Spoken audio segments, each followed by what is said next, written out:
Good trigger पे आपका स्वागत है। आज हम पहले मैं डिस्क्लेमर दूं, ये मेरा कोई बाय या सेल का रिकमेंडेशन नहीं है। ये सिर्फ और सिर्फ एजुकेशन पर्पज़ के लिए है। आप चार्ट रीडिंग करना सीख जाए, यही मेरा वीडियो बनाने का मोटिव है। तो आज हम देखेंगे कि कल जो भी एनालिसिस किया था वो आज किस तरह से वर्क हुआ है।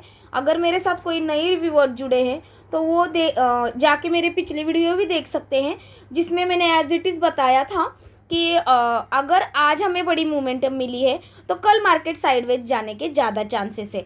तो देख सकते हैं हम ज़्यादा से ज़्यादा मार्केट ने ये हाई लगाया 23,640 का। अगर ये यहाँ से मुझे बहुत ही अच्छी ट्रेड मिली थी, ये पुट सेल का ट्रेड है, ये हम यहाँ से डिलीट कर देते हैं। देखिए, हम जब भी सपोर्ट रेजिस्टेंस ड्रॉ करते हैं, ऐसे चैनल्स ड्रॉ करते हैं, तो हमें कितने छोटे छोटे टाइम में भी कितने अच्छे ट्रेड मिल जाते हैं। तो वैसे ही हमें ये ट्रेड मिली थी। तो हम देखते हैं कि हम कल कैसे ट्रेड करेंगे। अब देखिए, ये आज की हाई है हमें लगाई हुई 23,000। देखते हैं कितनी हाई है ये 23,670 का ये आज का हाई है। थोड़ा सा हम शिफ्ट कर देते हैं इसको ऊपर। ये देखिए, अब ये 23,680 को जब तक कि ऊपर ब्रेक करके रिटेस्ट नहीं होता तब तक हमें ना ये हाई जब तक टूटता नहीं, इसमें हम बुलिश नहीं होंगे। अदरवाइज़ यहाँ पे देख सकते हैं ये ऊपर गया तो इसमें काफ़ी लोगों ने जो है बाइंग की साइड की पोजीशन बनाई होगी, लेकिन मैं बोलती हूँ यहाँ पे ये सक्सेस नहीं हुई बाइंग की ट्रेड। क्यों? क्योंकि RSI ये अभी भी देखिए पूरा 50 के नीचे ही है और दिन भर भी वैसे ही ट्रेड कर रहा था। तो ऐसे टाइम पे हमें बिल्कुल भी मार्केट में वक्त नहीं बिताना है। सीधे से अपना सेटअप बंद करके हमारे जो भी काम रहते हैं वो वीकली एक आध हमें ऐसा वीक में एक डे मिलता है तो वो हमें पूरे कर लेने रहते हैं, जो मैं करती हूँ। मतलब कि आपके हिसाब से आप जैसा दिन गुजारना चाहे वो आपकी मर्ज़ी है, लेकिन मैं ऐसा करती हूँ, ये मैं बता रही हूँ। अभी देखिए, ये देखिए, अगर मैं ये ऐसे यहाँ से भी अगर ट्रेंड लाइन खींच के दिखाऊँ आपको, तो हम देखेंगे कि यहाँ पे हमें कैसे ट्रेड मिलती है ना। ये देखिए, ये ऐसे हम ड्रॉ करके रखेंगे। ये जिस तरफ भी चैनल टूटेगा ब्रेक रिटेस्ट, ये ऊपर टूटने पे हमें ये ऊपर से हम इस ट्रेंड लाइन के बजाय ये वाला जो आज का हाई है ये ऐसे लगाएंगे तो ये ट्रायंगल फॉर्म हो जाएगा। तो ये ट्रायंगल जिस तरफ भी टूटेगा तो वहाँ पे हमें छोटे टाइम की ट्रेड मिलेगी, लेकिन उस वक्त मुझे RSI 60 के ऊपर ही चाहिए, तभी जाके ये ट्रेड सक्सेस होगी। और ये जब हाई टूटेगा तो मुझे 23,786 तक के टारगेट्स मिल जाएंगे। और यहाँ पे मेरा स्टॉप लॉस कितना रहेगा? काफ़ी कम रहेगा। तो स्टॉप लॉस मैं देखूँगी कि किस तरह से मुझे स्टॉप लॉस मिलता है।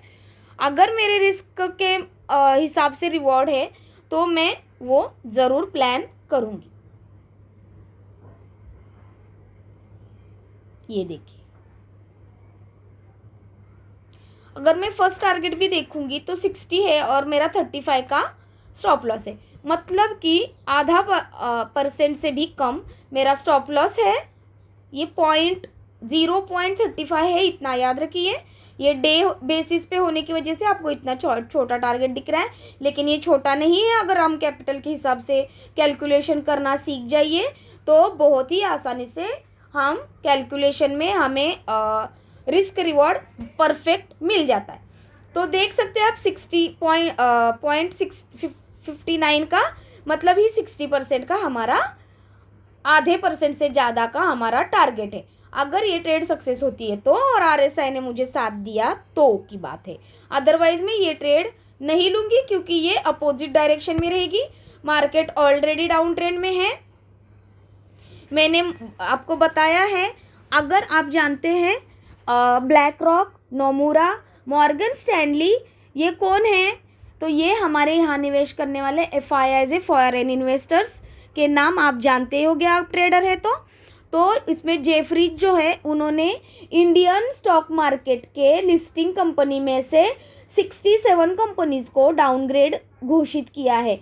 तो ये हमारे मार्केट के लिए बैड न्यूज़ है, एकदम ही बैड है। और मतलब कि 67%, मतलब ही 3% ओनली कम है। 30% कंपनीज को उन्होंने डाउनग्रेड किया है, लिस्टेड कंपनी। तो हमें अभी सोच समझकर निवेश करना है। अब ये तो मैंने छोटा सा ट्रेड आपको बता ही दिया, लेकिन अगर ये गैप अप ओपन होता है तो गैप अप ओपन होने पे मैं देखूंगी, वेट एंड वॉच करूंगी। अगर यहाँ पे ऐसे ही मुझे बियरिश फॉर्मेशन मिलता है तो मैं यहाँ पे ज़्यादातर शॉर्ट करने के ही फेवर में रहूंगी, क्योंकि ये जब नीचे आने लगता है तब ये बड़ी तेज़ी से हमें ये ट्रेड प्रेशरली मिल जाती है। बायर होने की वजह से मुझे क्विक मोमेंटम चाहिए, मैं वहाँ पे बैठना नहीं चाहती ट्रेड में ज़्यादा देर तक। अगर 5 मिनट में और 60 मिनट में मुझे RSI 40 के नीचे हुए जाते हुए दिख रहा है तो मैं यहाँ पे ट्रेड लूँगी। और मेरा अगर रिस्क रिवॉर्ड ऐसे ही फेवरेबल होगा तो ये ट्रेड मुझे काफ़ी अच्छी मिलेगी, जैसे कि ये ट्रेड थी। ये जो आज की ट्रेड थी ये काफ़ी बढ़िया ट्रेड थी, ये वीक भी बनी है ना, तो ये मुझे बियरिश फॉर्मेशन कन्फर्मली दिखा रही थी। ये मुझे इवनिंग स्टार यहाँ पे मिला। ऐसे ही कोई बियरिश फॉर्मेशन अगर मुझे मिलता है तो मैं उस हिसाब से रिस्क रिवॉर्ड मैनेज करके मैं यहाँ पे शॉर्ट का ही ट्रेड लूँगी। फर्स्ट टारगेट ओपन रहेगा, ये गैप अप ओपन होने के बाद की बात मैं कर रही हूँ। अदरवाइज गैप अप ओपन होने के बाद RSI मुझे स्ट्रॉन्ग परफॉर्मेंस दिखाता है और 60 के ऊपर ही ट्रेड करने लगता है तो ये कंडीशन ऊपर तक जाने की ज़्यादा चांसेस है, तो मैं स्टॉपलेस ट्रेल करूँगी। इतना याद रखिए, जब गैप अप ओपन होगा तो RSI अगर मुझे 60 के ऊपर ही दिखेगा तो बहुत कम चांसेस है कि वो अपने लेवल को रिटेस्ट करने आए। अगर आके भी चला जाता है तो मैं अगर शॉर्ट का भी पोजीशन लूँगी यहाँ पे, तो मैं एक बार अपनी पोजीशन जहाँ पे वो अपने ओपन प्राइस मतलब कि आज की क्लोजिंग है वहाँ तक के टारगेट लेके मैं एग्जिट करूँगी। और अगर ये टारगेट ये लेवल ये तोड़ने की कोशिश कर रहा है और RSI भी मुझे साथ दे रहा है तो मैं यहाँ का स्टॉप लॉस ट्रेल करते हुए नीचे की तरफ जाऊँगी, तो मुझे नीचे 23,500 तक के अगेन टारगेट्स मिल जाएंगे। और ये टूटने के बाद मुझे काफ़ी अच्छे लेवल्स दिखाई दे रहे हैं। 23,400, फिर 300, ये यहाँ पे एक बार मैं मेरा स्टॉप लॉस मेरा सारा पोजीशन स्क्वायर ऑफ करूँगी।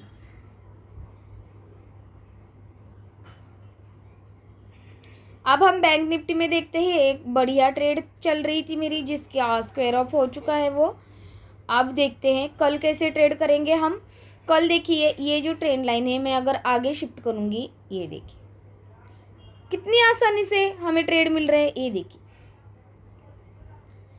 अगर मैं यहाँ पे करूँ शिफ्ट, ये ऐसे भी ट्रेड कर सकते हैं हम।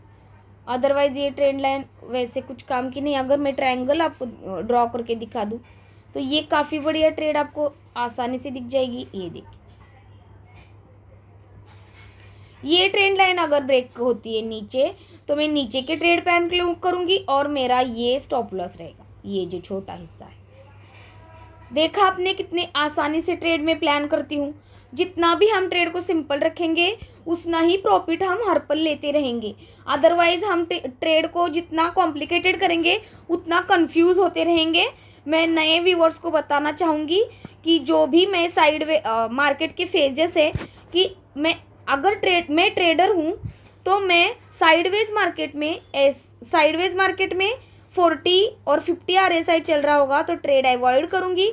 गैप अप होने पे मैं क्या करूँगी और गैप डाउन ओपन होने पे मैं क्या करूँगी, ये मैं बंद मार्केट में मेरी साइकोलॉजी को ट्रेन करती हूँ ताकि सुबह जब मार्केट ओपन हो तो मुझे पता लगे कि अगर साइडवेज है तो नहीं करनी है मुझे ट्रेड, और अगर गैप अप ओपन हो रहा है जैसे कि भी मैं अभी बताऊंगी, जैसे कि यहाँ पे कहीं पे गैप अप ओपन हो रहा है, ये 50,567 का लेवल है।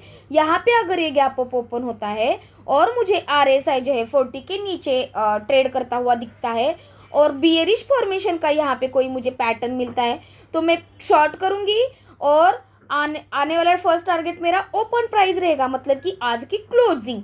तो अगर इस क्लोजिंग को ये तोड़ने की कोशिश करता है, ये एक बार यहाँ पे बाउंस लेने की कोशिश ज़रूर करेगा, क्योंकि यहाँ से ये गैप अप हुआ है, मतलब कि यहाँ पे पुट राइटर मौजूद है। तो मैं यहाँ पे छोटी सी मेरी ट्रेड जो है वो मैं स्क्वेयर ऑफ करूँगी। अदरवाइज अगर RSI मुझे साथ दे रहा है तो मैं ट्रेड को ट्रेल करने की कोशिश करूँगी और स्टॉप लॉस ट्रेल करते हुए आऊँगी। तो मुझे ये ओपन प्राइस टूटने के बाद ये 50,000 का ट्रेड मिल जाएगा, टारगेट मिल जाएगा। 50,000 टूटने के बाद ये जो रेजिस्टेंस है मिल जाएंगे, और फिर 49,714 का भी टारगेट मुझे आसानी से बैंक निफ्टी कल दिखा सकता है, अगर ट्रेंडिंग रहा तो। उसमें RSI ने भी मुझे साथ देना चाहिए। और अगर RSI जो है मार्केट गैप अप ओपन होके RSI मुझे स्ट्रेंथ दिखा रहा है कि मैं 65 के ऊपर ही ट्रेड कर रहा हूँ और 70 को भी छू रहा हूँ, तो मार्केट नीचे आने के बजाय मुझे ये ऊपर के भी टारगेट दे सकता है। और अगर ये गैप डाउन ओपन होता है किसी बीच में, किसी लेवल में 50,000 के पास या 49,000 के बीच में, 50,900 के पास, तो मैं 49,900 के पास एक अगर गैप डाउन ओपन होता है इस बीच कहीं, तो मैं वेट करूँगी कि RSI अगर अपर हाइज बना रहा है तो लोअर हाइज बना रहा है, तो अगर 60 के ऊपर जाता है तो मैं छोटा सा बाइंग का भी ट्रेड प्लान करूँगी, और बाइंग का फर्स्ट टारगेट मेरा ओपन प्राइस तक रहेगा, मतलब आज की क्लोजिंग। और तब भी RSI स्ट्रेंथ ही दिखा रहा है और 65 के ऊपर निकल के तेजी से मुझे 70 बता रहा है, तो मुझे 50,567 तक के भी टारगेट मिल जाएगी। और अगर साइडवेज ओपन होता है और यहाँ पे कोई ऐसे, जैसे आज पर पैटर्न फॉर्म हुआ है वैसे अगर कोई पैटर्न फॉर्म करता है, तो मैं यहाँ पे वेट एंड वॉच करूँगी, उस पैटर्न को ऐसे ड्रॉ करूँगी, और फिर ये जिस तरफ भी टूटेगा उस तरफ का मैं ये छोटा सा स्टॉप लॉस प्लान करके, जो कंसोलिडेशन पीरियड रहेगा उसका स्टॉप लॉस प्लान करके मैं नीचे के टारगेट लूँगी। या अगर ये ऊपर टूटता है तो भी ये मेरा एज अ स्टॉप लॉस काम करेगा, और मैं इस स्टॉप लॉस को फिर अगर RSI मुझे साथ देता है तो मैं ऊपर के ट्रेड प्लान करूँगी। आई होप आपको सारे ट्रेड्स समझ में आए होंगे, और अगर ये मेरा प्रयास आपको अच्छा लगा हो तो मेरे चैनल को लाइक, शेयर एंड सब्सक्राइब करना ना भूलें, और लोगों तक जिनको रियल नॉलेज लेना है उन तक मेरा वीडियो ज़रूर पहुंचाइए। Thank you.